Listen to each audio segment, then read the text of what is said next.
అంగన్వాడీ వర్కర్లకు కనీస వేతనం 26,000 చెల్లించాలని డిమాండ్ చేస్తూ స్థానిక ఐసీడీఎఫ్ కార్యాలయం వద్ద anganwadi workers and helpers union ఆధ్వర్యంలో ధర్నా నిర్వహించారు.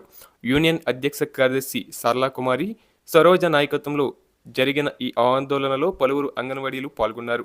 ఈ సందర్భంగా వారు మాట్లాడుతూ పెరుగుతున్న ధరల నేపథ్యంలో తమకు చెల్లిస్తున్న వేతనాలు చాలడం లేదని ఆవేదన వ్యక్తం చేశారు. ప్రభుత్వం వెంటనే కనీస వేతనం 26,000గా నిర్ణయించి అమలు చేయాలని, అంగన్వాడీలకు రావాల్సిన రాయితీలన్నీ చెల్లించాలని డిమాండ్ చేశారు. ఉద్యోగ భద్రత, పెన్షన్ సౌకర్యం, ఇతర సంక్షేమ పథకాలు కల్పించాలని కోరారు. అనంతరం ఐసీడీఎఫ్ సిబ్బంది జానకికి వినతి పత్రాన్ని అందజేశారు. సమస్యలు పరిష్కరించకపోతే రాబోయే రోజుల్లో ఆందోళనలు మరింత ఉధృతం చేస్తామని హెచ్చరించారు. ఈ కార్యక్రమంలో మండలంలో గల అంగన్వాడీ వర్కర్లు పాల్గొన్నారు. అంగన్వాడీ కేంద్రాలకు మే నెల మొత్తం వేసవి సెలవులు ఇవ్వాలని, ఇతర సమస్యలు పరిష్కరించాలని కోరుతూ స్థానిక ఐసీడీఎఫ్ వద్ద అంగన్వాడీలు ధర్నా నిర్వహించారు.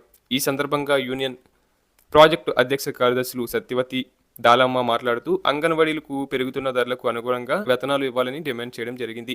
అలాగే గ్రాట్యుటీ, మినీ వర్కర్లను మెయిన్ వర్కర్లుగా మార్చి ప్రమోషన్లు ఇవ్వాలని కోరారు. అనంతరం సిడిపిఓ కార్యాలయ సీనియర్ అసిస్టెంట్కు వినతి పత్రం అందజేశారు.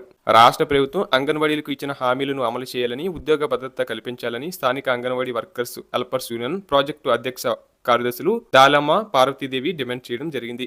అనంతరం పార్వతీదేవి మాట్లాడుతూ గత 42 రోజుల సమ్మె సందర్భంగా ప్రభుత్వం నిర్ణయించి ఇచ్చిన హామీలు జీవోల రూపంలో అమలు చేసి ఆదుకోవాలని డిమాండ్ చేశారు.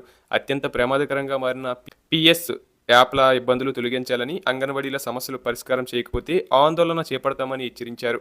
కార్యక్రమంలో యూనియన్ ప్రాజెక్టు నాయకులు నల్లి పైడిరాజు, రమాదేవి, సుగుణమ్మ, బంగారమ్మ, సాయి, పూజ తదితర నాయకులు పాల్గొన్నారు.